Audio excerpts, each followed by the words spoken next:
اچھے زمانوں میں، پہلے وقتوں میں یہ بڑی نعمت سمجھی جاتی تھی، اب بھی ہے یقیناً دعا کا جو کانسیپٹ ہے، لیکن کہا یہ جاتا ہے کہ ہم سے جو پچھلی نسلیں تھیں وہ غالباً شاید کچھ زیادہ فرما بردار جنریشن تھی. بات میں خاصی حد تک صداقت بھی ہے. آج کچھ تھوڑا سا فرق ہم ضرور محسوس کرتے ہیں. ہماری کچھ تہذیب بدلتی جا رہی ہے، کچھ مشرق سے ہم مغرب کی طرف گامزن ہیں اس روڈ پہ. بہرحال دعا جو ہے وہ کہتے ہیں کہ تقدیر بھی بدل دیتی ہے انسان کی. کہتے ہیں کہ جس کا خدا پر یقین نہ ہو اس کا دعا پر کیسے یقین ہوگا.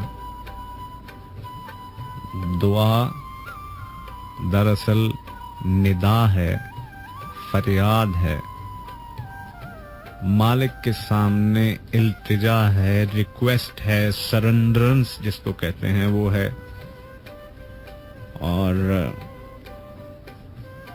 اپنی اس محدود زندگی کی کسی الجھن سے نکلنے کی التجا، یعنی کہ if you are in trouble، کسی مشکل میں ہے، کچھ ایسا کام ہے جو کہ آپ کی کوشش سے نہیں ہو رہا، پھر دعا کا سہارا لینا پڑتا ہے. فریاد، پکار، التجا، اس کا سلسلہ کہتے ہیں کہ پیدائش سے ہی شروع ہو جاتا ہے. معصوم اور بے شعور بچہ فریاد اور پکار سے اپنی زندگی کا آغاز کرتا ہے اور اس کے بعد یہ عمل جاری رہتا ہے. انسان فریاد کرتا ہی رہتا ہے کسی نہ کسی مشکل سے نجات کے لیے. بیمار آدمی کہتے ہیں کہ جب اللہ کو پکارتا ہے تو وہ اپنی بیماری سے نجات چاہتا ہے، اسے اللہ کے ساتھ دوسری وابستگیاں یاد نہیں رہتی. وہ صرف علاج چاہتا ہے کہ کسی طرح اس کی صحت ٹھیک ہو جائے، شفا چاہتا ہے. غریب آدمی اپنی غربت سے نجات کے لیے دعا کرتا ہے، غریبی سے نجات کے لیے کرتا ہے. محبت کرنے والے اللہ سے محبوب کا قرب مانگتے ہیں. بات یہ ہے کہ ہر انسان ایک الگ خواہش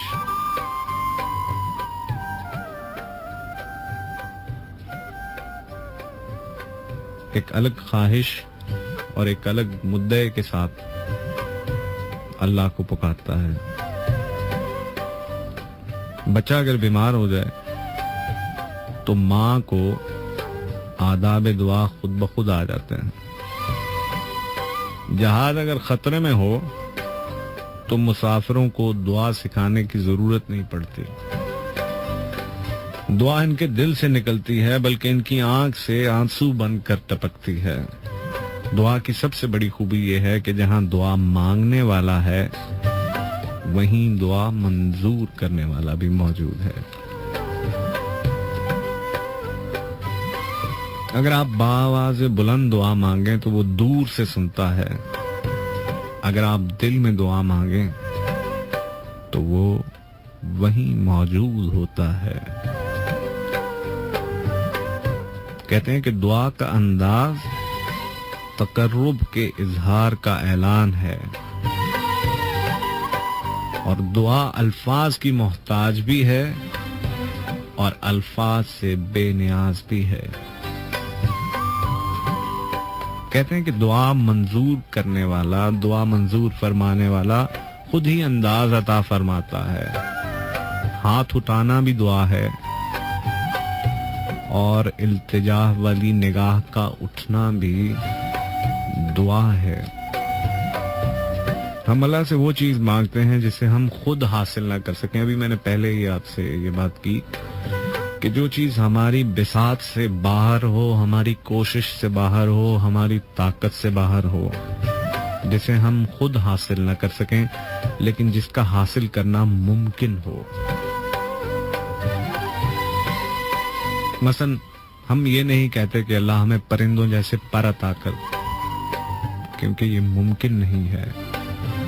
ہاں البتہ یہ کہہ سکتے ہیں کہ اللہ ہمیں عشق کے پر لگا کر اڑا، کیونکہ یہ ممکن ہے. اور یہ جو دعا پر اعتماد ہے، یعنی کہ ٹرسٹ ہے دعا پر، یہ کہتے ہیں کہ آپ کے ایمان کا اعلیٰ درجہ ہے، آپ کے it's part of your faith. And یہ نصیب کی بات ہے کہ انسان دعا کا سہارا ہاتھ سے نہ جانے دے. جب کسی قوم یا فرد کا دعا سے اعتماد اٹھ جائے تو آنے والا وقت مصیبت کا زمانہ ہوتا ہے. گناہ اور ظلم سے دعا کا حق، گناہ اور ظلم انسان سے دعا کا حق چھین لیتے ہیں. دعا، بات یہ ہے کہ ہم میں سے بہت سارے لوگ یہ کہتے ہیں کہ جی ہم نے یہ دعا کی، قبول نہیں ہوئی، اور بس اب دعا نہیں کرنی، کوئی سنتا نہیں.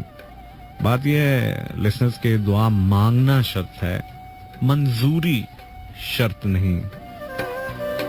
یہ اختیار تو صرف اسی کے پاس ہے، وہ چاہے تو گناہگار کی دعا قبول کرے، منظور کرے، نہ چاہے تو پیغمبر کی دعا بھی منظور نہ فرمائے. اب واقعہ اس میں آپ کو مثال دیتا ہوں. حضرت نوح علیہ السلام سینکڑوں برس اللہ کے دین کی خدمت کرتے رہے. آخر ان کا بیٹا بھی طوفان کی نظر ہو گیا، لیکن ان کے ایمان میں، ان کے فیتھ میں ذرہ برابر بھی فرق نہیں آیا. دعا آخر سوال ہی تو ہے، ماننے والا مانے یا نہ مانے، صاحب دعا خود بھی ابتلا سے گزرتا ہے. بات یہ ہے کہ یہ زندگی ہے، اس میں غم ضرور آئے گا، تکلیف ضرور آئے گی، ڈیفیکلٹ ٹائم ضرور آئیں گے، بیماری ضرور آئے گی، اور پھر one day we have to pack up. چھٹی بھی بڑا مشکل سوال، چھٹی یہاں سے جانے کی بات مشکل سوال ہے، بٹ وی ہیو ٹو. ان حالات میں دعا کا مقام کیا رہ گیا؟ دعا کا یہی مقام ہے کہ انسان تقرب الہی کی خواہش کو کمزور نہ ہونے دے. دعا یہ ہے کہ اللہ ہمیں اپنی رحمت سے مایوس نہ ہونے دے. دعا یہ ہے کہ ہمارا دل نور ایمان سے روشن ہو. دعا یہ ہے کہ اتنا کرم نہ ہو کہ ہم اس کی یاد سے غافل ہو جائیں، اور اتنا ستم نہ ہو کہ ہم اس کی رحمت سے مایوس ہو جائیں. دعا یہ ہے کہ اللہ ہمیں منظور ہونے والی دعاؤں کی آگہی عطا فرمائے، اور وہ دعائیں جن پر باب قبول بند ہو ان کی توفیق عطا نہ فرمائے. بات یہ ہے لسنس کہ انسان اکثر ان چیزوں کو پسند کرتا ہے جو اس کے لیے نقصان دہ ہیں، اور اکثر ان چیزوں کو ناپسند کرتا ہے جو اس کے لیے مفید ہیں. ہم اپنی پسند کی چیزیں مانگتے ہیں، اور جب وہ حاصل نہیں ہوتی تو ہم شور مچاتے ہیں، روتے ہیں، کڑتے ہیں، اپنا خون جلاتے ہیں، حالانکہ ان کا حاصل نہ ہونا ہی ہمارے لیے بہتر ہوتا ہے. اس لیے ضروری ہے کہ مسنون دعائیں مانگی جائیں.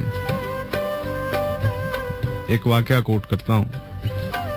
ایک روایت ہے کہ ایک دفعہ ایک آدمی دعا مانگ رہا تھا، بہت گڑ گڑا کر سجدے میں جا کے رو رو کے دعائیں مانگ رہا تھا. ایک بہت مقرب فرشتے کا وہاں سے گزر ہوا. نیک شخص تھا، وہ ایک دم پہچان گیا کہ یہ بھائی فرشتہ ہے. بولا بھائی میری چند دعائیں اللہ کے ہاں پہنچا دو. پھر اس نے اپنی ڈھیر ساری آرزویں، دعائیں گنوانا شروع کی. فرشتہ بولا بس سمجھ گیا میں.